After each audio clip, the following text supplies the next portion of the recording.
Hello दोस्तों, आपका हमारे यूट्यूब चैनल चक दे इंडिया में स्वागत है। आज का हमारा टॉपिक भू आकृति विज्ञान से है, जिसमें पृथ्वी की वायुमंडल कैसे बना, मेघालयन युग क्या है, पृथ्वी के मंडल, भूकंप, पृथ्वी की आंतरिक संरचना, चट्टानें, महाद्वीपीय विस्थापन, प्लेट विवर्तनिक सिद्धांत, महाद्वीपीय भू आकृतियाँ, ज्वालामुखी आच्छादन में टॉपिक है। आज हम आपको पृथ्वी का वायुमंडल कैसे बना, मेघालयन युग क्या है, पृथ्वी के मंडल, भूकंप और पृथ्वी की आंतरिक संरचना बताएंगे। नेक्स्ट 2 वीडियो में हम आपको चट्टानें, महाद्वीपीय विस्थापन, प्लेट विवर्तनिक सिद्धांत, महाद्वीपीय भू आकृतियाँ, ज्वालामुखी आच्छादन कंप्लीट करेंगे। चलिए वीडियो स्टार्ट करते हैं। पृथ्वी का वायुमंडल। पृथ्वी उत्पत्ति की आरंभिक अवस्था में पृथ्वी के धरातल पर लगातार ज्वालामुखियों के उद्गार हो रहे थे। जब पृथ्वी की उत्पत्ति हुई तो प्रारंभिक अवस्था में पृथ्वी के धरातल पर लगातार क्या हो रहे थे, ज्वालामुखियों के उद्गार हो रहे थे। इन ज्वालामुखियों से निकलने वाले लावा, राख, धुआं तथा वाष्प से वायुमंडल की उत्पत्ति होती है। जब लावा, राख, धुआं और वाष्प निकलते हैं तो उससे वायुमंडल की उत्पत्ति होती है। इस प्रकार बादल बनते हैं, वर्षा होती है और पृथ्वी के निचले भागों में जल एकत्रित होकर सागर का रूप धारण कर गया। इससे पृथ्वी के तापमान में स्थिरता आई, धरती पर जीवन की उत्पत्ति आरंभ होती है। जब ये पानी गिरते हैं, तापमान कम होता है तो इस धरती पर जीवन की उत्पत्ति होती है। सबसे पहले उत्पत्ति किसकी होती है? एक कोशिकीय शैवाल की हुई, जिससे कार्बन डाइऑक्साइड ऑक्सीजन में बदलने लगी। अब है मेघालयन युग क्या होता है। भूवैज्ञानिकों ने पिछले 4200 वर्षों से लेकर वर्तमान तक, कहाँ तक, 4200 वर्षों से लेकर जो इस समय वर्तमान तक चल रहा है, कि वो अलग पृथ्वी युग में वर्गीकृत किया है, जिसे मेघालयन युग कहते हैं। 4200 से लेकर वर्तमान तक को जो है एक पृथ्वी युग में अलग वर्गीकृत किया, जिसे मेघालयन युग कहते हैं। वर्तमान का जो युग है उसको हम क्या कहते हैं? हेलोसीन युग कहते हैं। जिसमें वर्तमान में युग चल रहा है उसको हेलोसीन युग कहते हैं। यह 11,700 वर्ष पूर्व से हो रही सभी घटनाओं को दर्शाता है। मध्य हेलोसीन युग को नॉर्थ ग्रीसियन कहा जाता है। यह 8,300 वर्ष पूर्व से लेकर मेघालयन युग तक चला है। पृथ्वी के मंडल कौन कौन से होते हैं? पृथ्वी के कुल 4 मंडल होते हैं: स्थल मंडल, वायुमंडल, जल मंडल और जीव मंडल। स्थल मंडल क्या है? पृथ्वी के ऊपरी पटल को स्थल मंडल कहते हैं। पृथ्वी का जो ऊपरी पटल है उसको क्या कहते हैं? स्थल मंडल कहते हैं। हमारा भूपटल पृथ्वी के आंतरिक भागों की तुलना में काफ़ी भंजनशील है। वायुमंडल क्या है? पृथ्वी के चारों ओर गैस के आवरण को वायुमंडल कहते हैं। पृथ्वी के चारों ओर जो गैस का आवरण है उसको क्या बोलते हैं? वायुमंडल बोलते हैं। वायुमंडल में पाई जाने वाली गैसों की उत्पत्ति पृथ्वी के आंतरिक भाग से हुई है। गैसों की उत्पत्ति कहाँ से हुई है? जब ज्वालामुखी है तो उसी से आंतरिक भाग से हुई है। वायुमंडल के निचले भाग में nitrogen, oxygen, argon, carbon dioxide तथा वाष्प का ऐसा मिश्रण है जिससे जीवन संभव है। जलमंडल क्या होता है? पृथ्वी पर जल ठोस, तरल तथा वाष्प के रूप में पाए जाते हैं। ये 2 प्रकार के होते हैं। एक लवण युक्त जल जो सागरों का में जल होता है, एक ताज़ा पानी का जल। जीवमंडल क्या है? पृथ्वी पर जहाँ वायुमंडल, जलमंडल और स्थल मंडल मिलते हैं वहाँ जीवमंडल पाया जाता है। जहाँ पर वायुमंडल, जलमंडल और स्थल मंडल मिलते हैं उसको क्या कहते हैं? जीवमंडल, वहाँ पाया जाता है। जीवमंडल को पारिस्थितिकी मंडल भी कहते हैं। सागर स्तर से लगभग 8 किलोमीटर की ऊंचाई तक जीवमंडल पाया जाता है। अगर पूछे तो सागर स्तर से लगभग कितना? 8 किलोमीटर की ऊंचाई तक क्या पाया जाता है? जीवमंडल पाया जाता है। भू आकृति विज्ञान ये क्या है? इसमें भू आकृतियों की उत्पत्ति, वर्गीकरण का अध्ययन किया जाता है। भू आकृति विज्ञान में क्या किया जाता है? आकृतियों की उत्पत्ति कैसे हुई और उसका वर्गीकरण का अध्ययन किया जाता है। भू आकृति विज्ञान शब्दावली को सबसे पहला प्रयोग J.W. Power, W.J. मैकगी ने किया था। सबसे पहले शब्दावली का प्रयोग किसने किया था?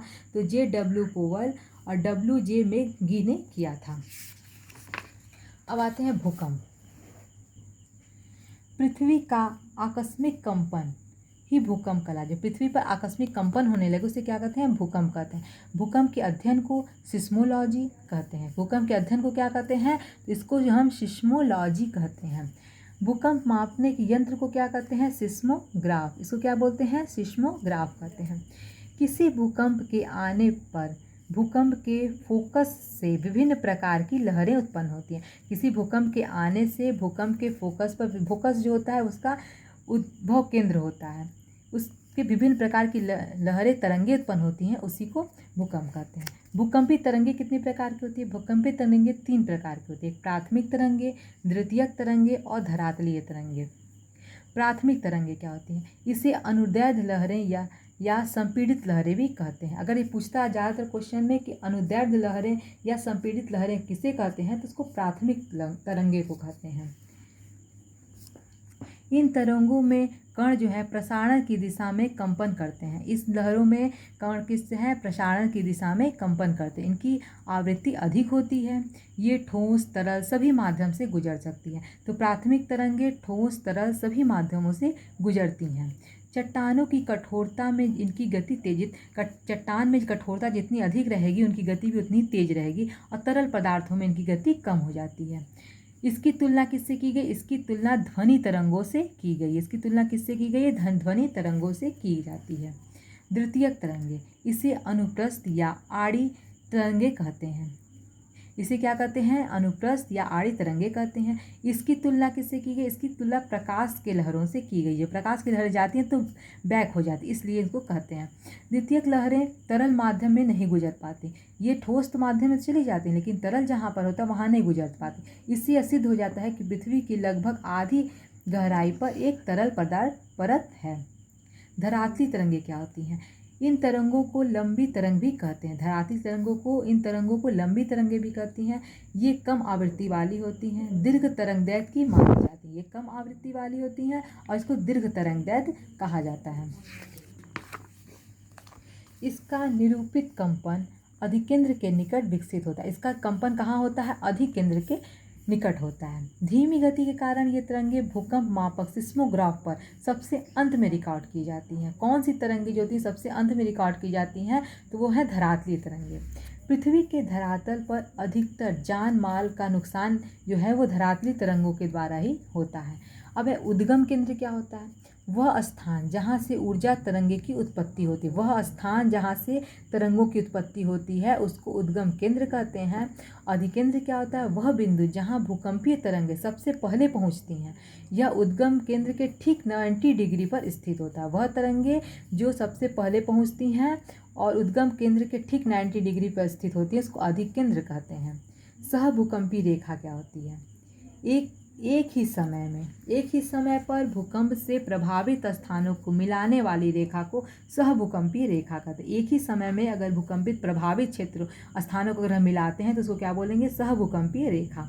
और समभूकंपीय रेखा क्या होती है? समान भूकंपीय तीव्रता वाले स्थान को मिलाने वाली रेखा। अगर समान तीव्रता है उसको जब मिलाएंगे तो उसको समभूकंपीय रेखा कहते हैं।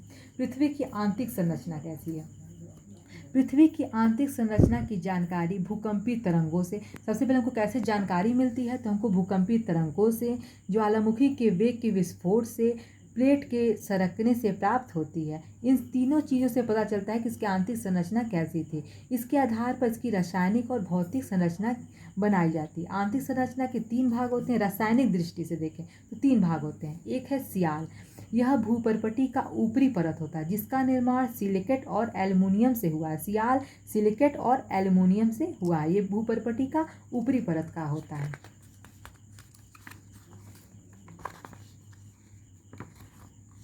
यह है सीमा।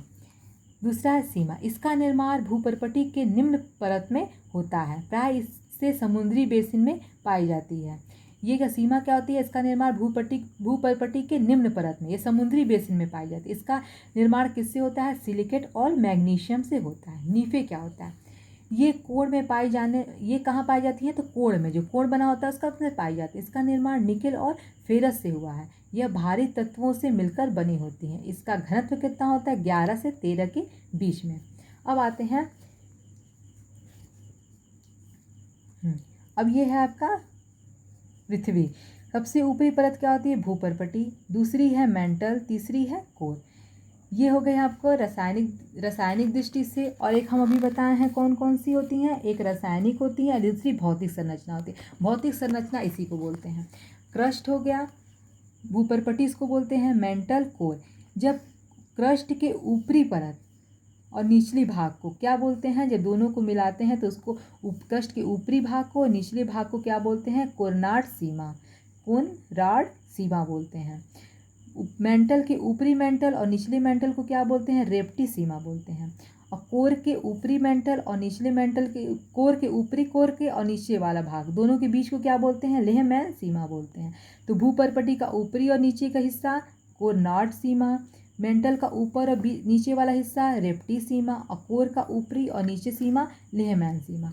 अब भूपर्पटी से मेंटल तक के बीच की को क्या बोलते हैं? मोहो सीमा बोलते हैं। क्रस्ट से भूपर्पटी से लेकर मेंटल के बीच की सीमा को क्या बोलते हैं? मोहो सीमा। और मेंटल से कोर तक के गुटेनबर्ग सीमा बोलते हैं। क्रस्ट में सर्वाधिक तत्व कौन से पाए जाते हैं? ऑक्सीजन 46% होता है। क्रस्ट में भूपर्पटी सबसे अधिक कौन से तत्व पाए जाते हैं? तो ऑक्सीजन जो 46% का होता है। इसकी गहराई 2900 किलोमीटर होती है और मेंटल की गहराई 5150 किलोमीटर और कोर की गहराई 6378 किलोमीटर। पृथ्वी में सर्वाधिक पाए जाने वाले तत्व कौन कौन से होते हैं? तत्व कौन है? तो वो है लोहा 35%। दोस्तों, अगर आपको हमारा ये वीडियो अच्छा लगे तो प्लीज़ लाइक, सब्सक्राइब और शेयर करें। धन्यवाद।